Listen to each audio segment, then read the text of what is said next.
Drug king Pablo Escobar's family is suing rapper 2 Chainz.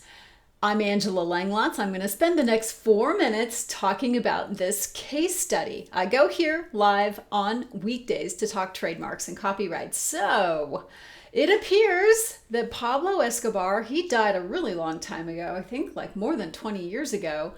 It appears that the family has now gone legit and they make their money doing, among other things, suing for trademark infringement.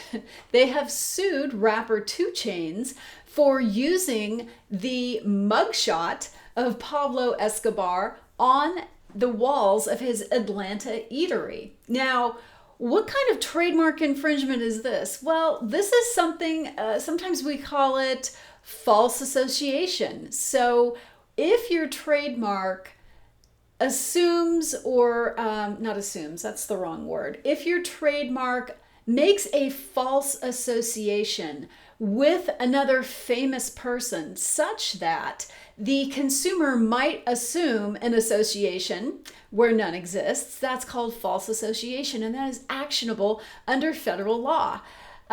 So that's one thing. And then there's this appropriation of his likeness. Okay. So you can't use someone else's likeness to sell your goods and services if that person is famous. Not only is it a false association, but it's also using somebody's sort of right of publicity to sell your stuff, and that's not cool.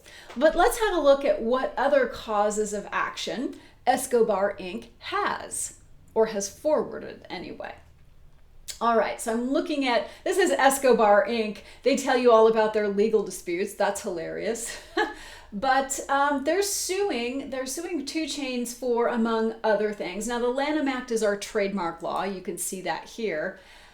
They're suing for false designation of origin. They're suing because when you put Pablo Escobar's name and likeness on your restaurant, it seems like it's coming from Pablo Escobar, right? So false designation of origin, because it's not really coming from Pablo Escobar. He's dead. You're just using his likeness to sell your restaurant services.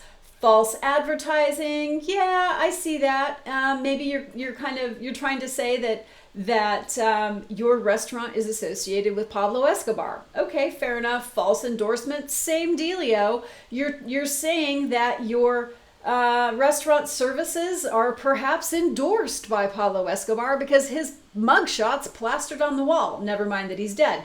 Trademark dilution. Now, this is something that famous trademarks, when somebody uses their trademark on some other types of goods other than that which they sell, we say that their trademark rights are being diluted because they're being used on other goods, right?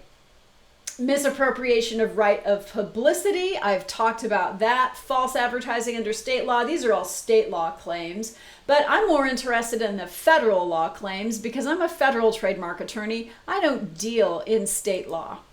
Anyway, I thought this was an interesting case study to show you all you can't just use somebody's likeness to advertise your goods and services because you may get sued. Even if that person is dead, they may have a very litigious family like the Escobars who's going to come after you for trademark infringement. I'm Angela Langlotz, trademark and copyright attorney, and I go live here on weekdays to talk trademark and copyright law. You can find me online at trademarkdoctor.net. I have a huge channel over at YouTube. Just go to YouTube and search Trademark Doctor. Don't forget to like and subscribe, and you'll be notified every time I upload a new video.